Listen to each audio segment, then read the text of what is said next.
Channel ব্লগে সবাইকে স্বাগত। আজকে আমি বানাবো সোয়াবিন আর মূলো আর আলু দিয়ে একটা নতুন রেসিপি।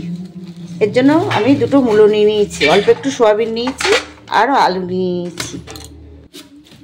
খোসা ছাড়ানো, প্রথমে মূলোর খোসাটাকে আমি ছাড়িয়ে নেব।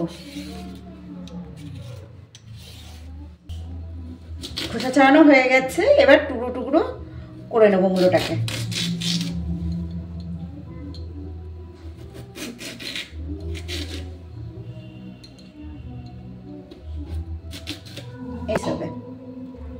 গরম জল বসিয়ে দিয়েছি আর এগুলোকে আমি একটু সেদ্ধ করে নেব। মূলো, আলু আর সাথে দেব সয়াবিন, একসাথে দিয়ে সেদ্ধ করে নেব।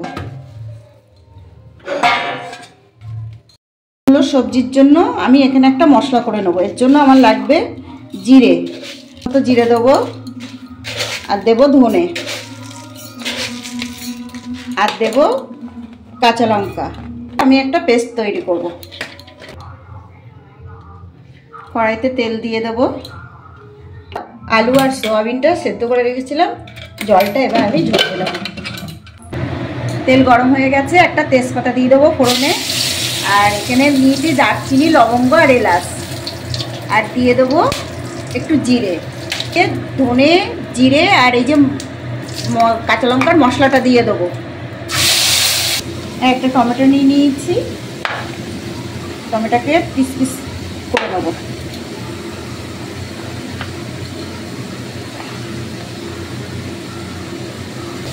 মশলাটা ভাজা হয়ে গেছে, এবার এর মধ্যে একটু লবণ দিয়ে দেবো,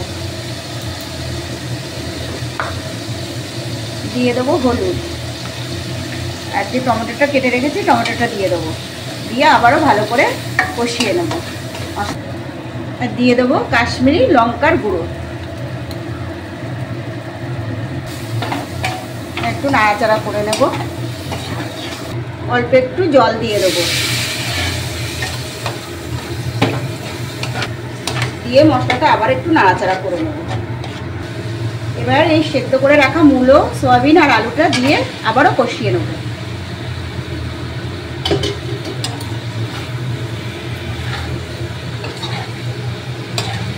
কষানো হয়ে গেছে, এবার আমি এটা জল ঢেলে দেবো এর মধ্যে, দিয়ে একটু ফুটিয়ে নেব।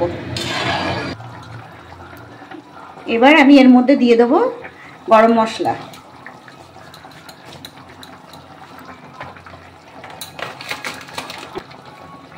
আর দিয়ে দেবো কস্তুরি মেথি।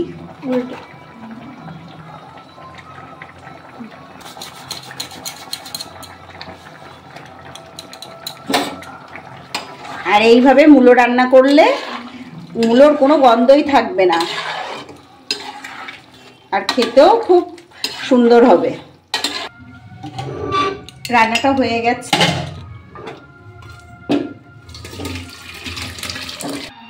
মূলো সবজি আর হয়ে গেছে। এই যে দেখো, এটা দেখতে যতটা সুন্দর হয়েছে খেতে অতটাই ভালো লাগবে। এটা ভাত, রুটি সব কিছুর সাথেই খুব ভালো লাগবে খেতে।